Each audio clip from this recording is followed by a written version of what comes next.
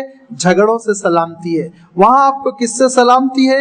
وہاں ایکسیڈنٹ سے سلامتی، حادثات نہیں ہونے والے۔ وہاں آپ کو کس سے سلامتی ہے؟ کتنی بڑی سلامتی ہے، اسی پرماننٹ سلامتی ہے کہ وہاں موت سے آپ کو سلامتی ہے۔ وہاں آپ کو خالدین فیہا کہا گیا کہ اب یہاں آ گئے تم، حسنت مستقرا و مقامہ، اب ہمیشہ تم کو رہنا ہے یہاں، تم کو پروانہ مل گیا اب ابدی زندگی کا، اب گھبراہٹ نہیں، لا خوف علیہم ولا هم یحزنون، اب یہاں پہ تم کو کوئی پریشانی نہیں ہونے والی، آرام سے رہو۔ یہ ہے وہ سلامتی والا مقام جس کو ہم جنت سے تعبیر کرتے ہیں، جس کو اللہ تعالیٰ نے قرآن مجید میں جنت سے تعبیر کیا، اور جو ہر مومن کا مطلوب ہوتا ہے، مقصود ہوتا ہے۔ لیکن خود اللہ تعالیٰ نے شرط لگا دی کہ اس سلامتی والے مقام میں داخل ہونے کے لیے تمہارے اندر ایک کوالٹی ہونا چاہیے۔ ویزا جو ہے نا، وہ ویزا بڑا قانون اس کے لیے سخت ہے۔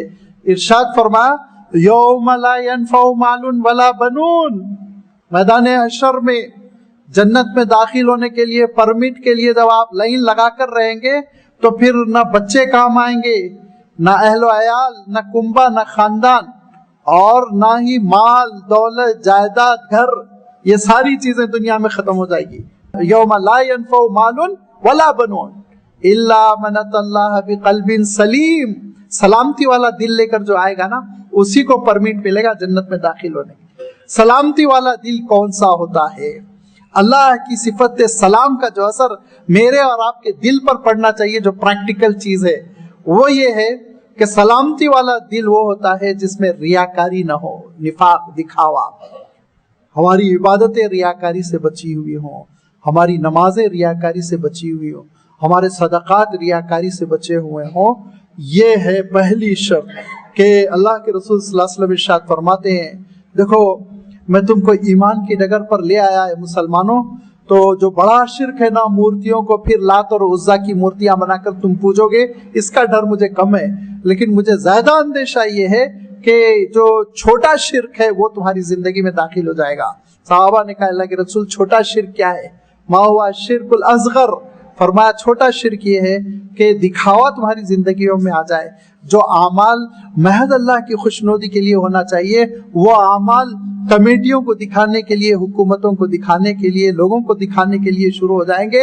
فرمایا دیکھو یہ ریاکاری ایسے آتی ہے جیسے چونٹی، کبھی چونٹی کے پیر کی آہٹ آپ نے محسوس نہیں کی ہوگی کہ پیر کی آہٹ ہوتی ہے اس کی، ایسے ہی فرمایا کہ یہ شرک اصغر تمہارے دل میں آتا ہے، اس کے قدموں کی آہٹ بھی نہیں ہوتی، بہت خاموشی کے ساتھ یہ دھیرے دھیرے تمہارے دل میں جگہ پا لیتا ہے۔ اس سے بچنے کی کوشش کرو، ریاکاری سے بچنے کی کوشش کرو۔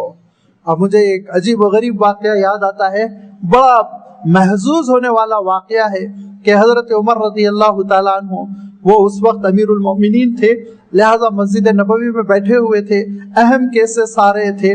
حضرت عمر رضی اللہ تعالیٰ عنہ فیصلے صادر فرما رہے تھے کہ ایک دیہاتی صاحب آئے، کھٹا کھٹ انہوں نے 1.5-2 منٹ میں 2 رکعتیں پڑھ لی۔